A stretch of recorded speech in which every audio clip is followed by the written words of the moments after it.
Hello, my name is Clara Falder, and I'm going to present my research name Starting the Day with the Wrong Hand, which its aim is to explore the experiences of left-handed people in the education field. Left-handed people are individuals who prefer to use their left hand over their right hand for tasks such as writing, drawing, or eating, while left-handedness is relatively rare, with only 10% of the population being left-handed. It is a natural variation in human biology and has been observed across cultures and periods. Some left-handed people may face challenges in a world designed primarily for right-handed people, such as using tools or navigating physical spaces, but many adapt and find ways to thrive despite these challenges. In the field of education, to be able to guide left-handed kids positively without making them feel different, teachers who have leftist students in their classrooms must pay attention to the way they hold the pencil, turn the seat to write on, or handle the scissors. A solution to facilitate the development of coordination in left-handed people is to increase stimulation with pencil and paper and be careful to strengthen their left laterality by passing objects to them so that they can take them with their left hand, that is, respecting their laterality. The ideal instructor will understand the needs of all his pupils, including left-handers, and be able to assist them if they present adaptation problems or other things related. Regarding data and evidence, first of all, what we have observed is that for left-handed pupils, right-handed desks in lecture halls and classrooms can be uncomfortable. To suit their writing style, they could find it challenging to write notes and end up twisting their arms or sitting awkwardly. In general, there are usually desks for right-handed people, and only in some cases they may be lucky enough to find a left-handed desk. Otherwise, the students usually must look for one in other classrooms. Left-handed students may also find it difficult with group projects and seating arrangements. They could feel awkward sitting next to pupils who are right-handed and require extra room for their right arm. When there are no individual tables and the students have to sit at a large table all together, left-handed and right-handed students get in each other's way. The same happens with certain tools that need to be adapted like scissors, quick drawing pens, or notebooks. Some people, even professors, are unaware of the challenges left-handed students face, and this might result in a lack of understanding of the situations and needs. Some research methods were used to conduct this research. First of all, the contextual inquiry method, that consists in what users solve tasks and routine actions.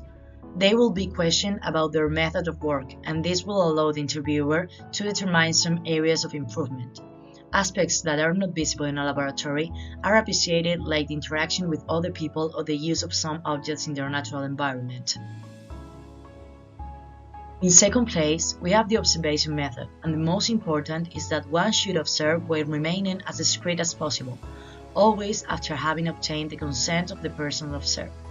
In our case, a student was observed during a day of lectures in her college, and yet, in the first one, she had difficulties finding a left-handed desk. Also, she changed her position several times due to difficulties taking notes with her notebook washer located on the side of her left hand.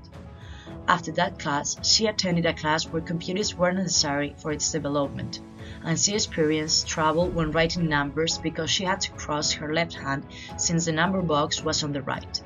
All these inconveniences slow down and difficult their daily routine in a way that may be unnoticeable to others.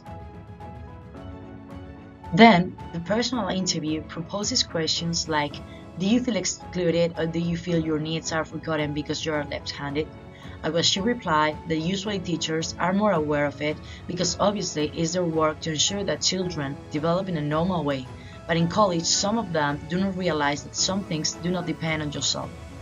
There were also other questions such as if she thinks that it is a problem that people, not just teachers, realize that exists. She said that they might notice that she is left-handed, but they do not realize the difficulties that it entails and the specific needs and tools that they have.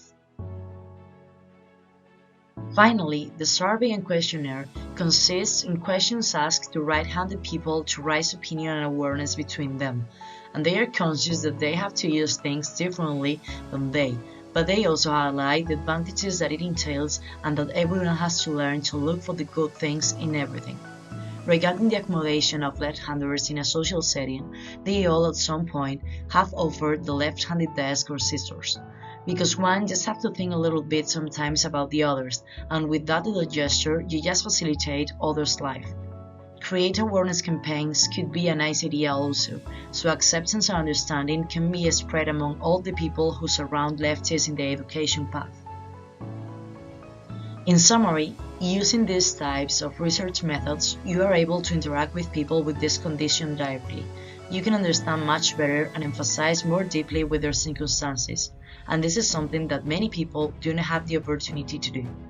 Researchers also can get a variety of perspectives, being completely opposite on the research issue by interviewing several people with various backgrounds and experiences. But above all, more research is needed to better understand the experiences of left-handers in the university and to identify arising problems and additional strategies for supporting them.